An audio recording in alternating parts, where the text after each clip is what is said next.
La pregunta es, ¿por qué leer el informe del Proceso Nacional de Discernimiento? Uno podría decir, ¿por qué no leer el informe? ¿Qué argumentos podría haber para no leerlo? Es demasiado largo, 102 páginas. ¿No pondrán un resumen en el rincón del vago? Alguno preguntará eso, ¿no? Pero en realidad el informe tiene 63 páginas. Lo demás es una carta de presentación de Sergio Pérez de Arce, una introducción para contextualizar el informe, y como decía Yeri, al final una pauta de lectura, cómo leerlo, ¿no? Cómo aproximarnos a este informe. Otra persona podría decir más de lo mismo, ¿ya? Otro informe más textos. Pero en realidad hay algo nuevo en este informe, algo de transparencia, de profunda verdad en sus páginas. Y creo que eso es reflejo de que la gente se atrevió a hablar, ¿no? De que la gente tuvo parresía para hablar. En parte parresía, pero también este método lúdico, ¿no? Lo lúdico parece algo así como ingenuo, que nos hace medio niños, pero en el fondo tiene que ver con libertad, ¿no? Y eso, yo creo que a la gente le dio libertad para hablar. Hablaban todos, hablaban con libertad. Y eso se refleja en el informe. Y por otro lado, no hubo filtros ni censuras. Es decir, los que trabajamos en el equipo de sistematización podemos dar fe de que está recogido exactamente lo que estaba en el informe, ¿ya? Y eso creo yo que es algo muy importante. No es más de lo mismo. Palabras, palabras, palabras, como la canción, necesitamos acciones, podría decir otra persona, ¿no? Pero no llegaremos a buenas acciones si no tomamos conciencia profunda del problema. Más que las respuestas, a veces nos obsesionamos con la respuesta, cuál es la respuesta, cuáles son las acciones. Es muy relevante saber bien cuál es el problema. Mi profesor de Sagrada Escritura, Beltrán Villegas, nuestro hermano, siempre decía, no hay buenas respuestas a problemas mal planteados. Entonces creemos que este informe nos ayuda a plantearnos bien el problema, a mirarlo. ¿Qué otra razón para no leerlo es informe de qué, de cuándo, cómo, qué cosa? Conversaba con una persona que decía, ¿qué informe? Y decía, del Proceso Nacional de Discernimiento. ¿Qué Proceso Nacional de Discernimiento? Ese del entremos a picar. ¿Qué juegos? Y me dio una pena enorme, me dio mucha pena. Saber que hay lugares, diócesis, en que no se ha hecho nada, nada. Pero aunque no se haya hecho nada, partimos de esto. Y creo que es un piso común desde el cual cualquier persona puede subirse, ¿no? Esas son las razones para no leer el informe. ¿Por qué leerlo? Este informe es la respuesta del pueblo de Dios a la consulta de los obispos.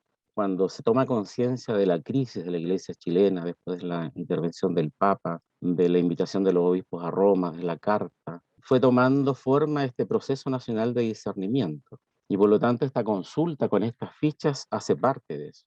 Y aquí viene lo importante, si se preguntó al pueblo de Dios, no fue ya, mira, pucha, ya hay que preguntar, ya hagamos de cuenta como que nos interesa. No, se preguntó confiando en el sensus fidei del pueblo de Dios, que la tradición dice este sentido de la fe es infalible cuando el pueblo cree, cuando el pueblo va caminando creyendo, este sentido de la fe es infalible.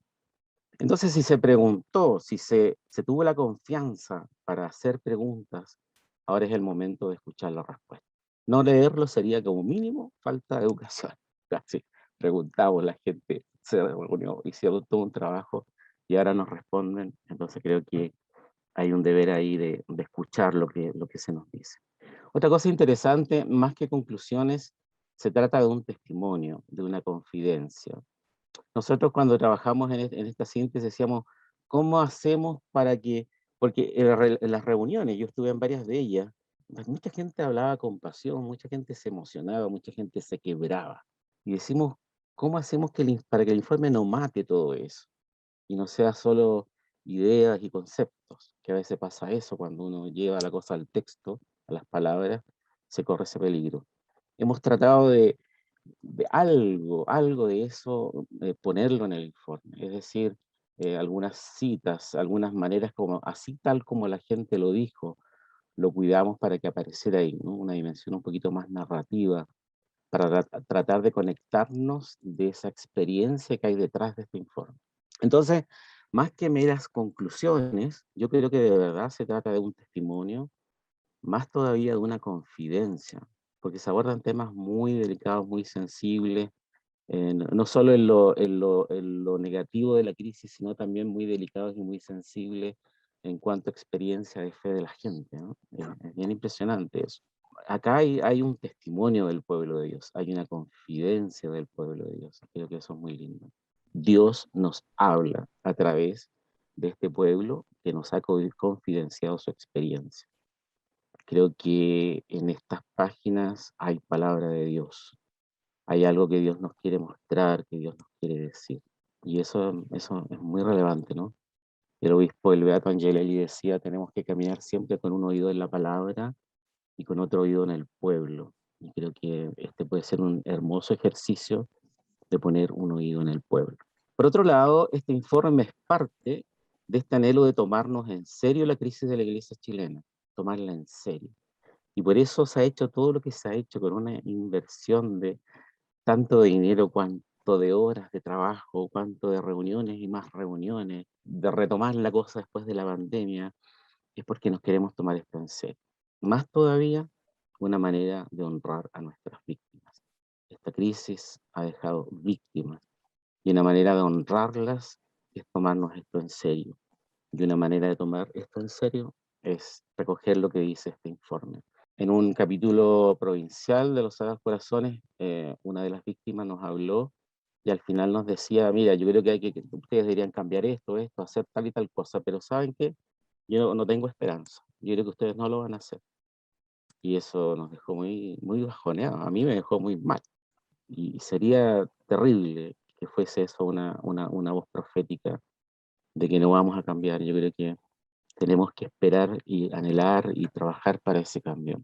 El informe, la estructura gruesa, está armado en tres bloques, lo que tiene que ver con las relaciones interpersonales, luego las estructuras y gestión, y luego los signos de los tiempos. Y en cada uno de esos ítems, las relaciones interpersonales, por ejemplo, cuáles son los problemas, cuál sería la causa de los problemas, pero también cuáles serían los anhelos y qué debería cambiar. El informe siempre tiene esa estructura, ¿no? Mirar el problema, pero a partir de ahí, ¿qué esperamos? ¿Qué quisiéramos que cambiara? Y eso es muy bonito porque al final hay mucho de orientación, hay mucho de esperanza, ¿no? En medio de tanta dificultad, ¿no? Esta es la estructura gruesa del informe. El primer tema es el que tiene la parte mayoritaria del texto.